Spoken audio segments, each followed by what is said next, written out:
Hello' viewers, মই আজি আপোনালোকৰ বাবে একেবাৰে সহজ ডিজাইনৰ এটা চিলাই লৈ আনিছোঁ, যিটো আপোনালোকে চাদৰ মেখেলা সহজতে কৰিব পাৰিব। মই গ্ৰীণ কালাৰৰ কাপোৰযোৰত কৰিছোঁ। আহকচোন চাওঁ মই কেনেকৈ কৰিলোঁ। প্ৰথমতে বটলৰ সাঁফৰ এটা দি এনেধৰণে পেঞ্চিলে গোটেই কাপোৰযোৰতে আঁকি ল'ব। তাৰপাছত মই কৰা ধৰণে কৰি যাব। একেবাৰে সহজ ডিজাইনৰ চিলাই হয়, খুব কম সময়তে আপোনালোকে কৰিব পাৰিব।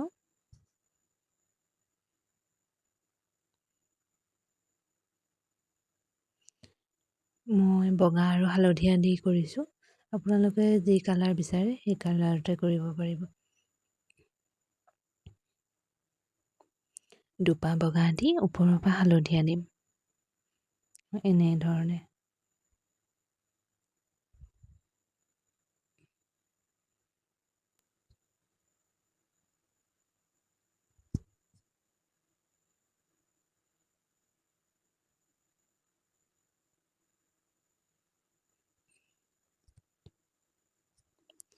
মই চেনেলটো নতুন হয়, আপোনালোকে ভিডিঅ'বিলাক চাই যদি ভাল লাগে তেনে লাইক, শ্বেয়াৰ, ছাবস্ক্ৰাইব কৰিবলৈ নাপাহৰিব।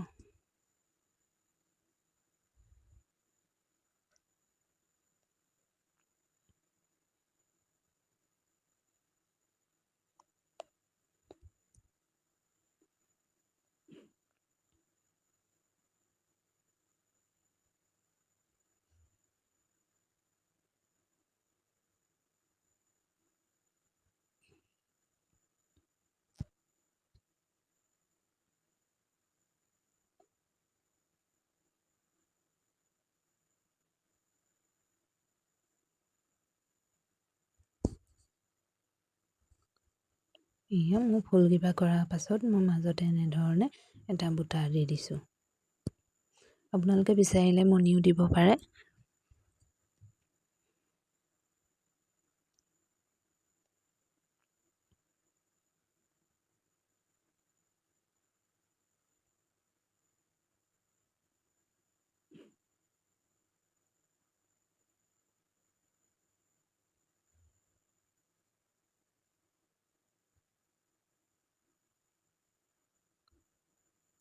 ছাইডত এনেধৰণে সেউজীয়া সূতাৰে মই পাত দি দিছোঁ, পাতৰ ডিজাইনৰ।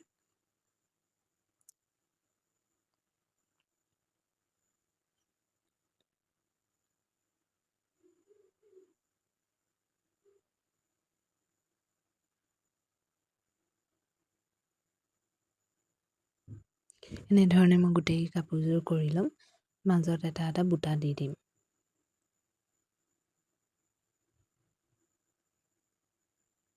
এয়া দেখিছেনে, মোৰ কৰা হৈ গৈছে। মোৰ গোটেই কাপোৰযোৰ কৰা হৈ গ'ল। আপোনালোকৰ যদি ভাল লাগিছে তেনেহ'লে লাইক কৰিবলৈ নাপাহৰিব আৰু কমেণ্ট কৰি জনাবচোন কাপোৰযোৰ কেনেকুৱা লাগিছে।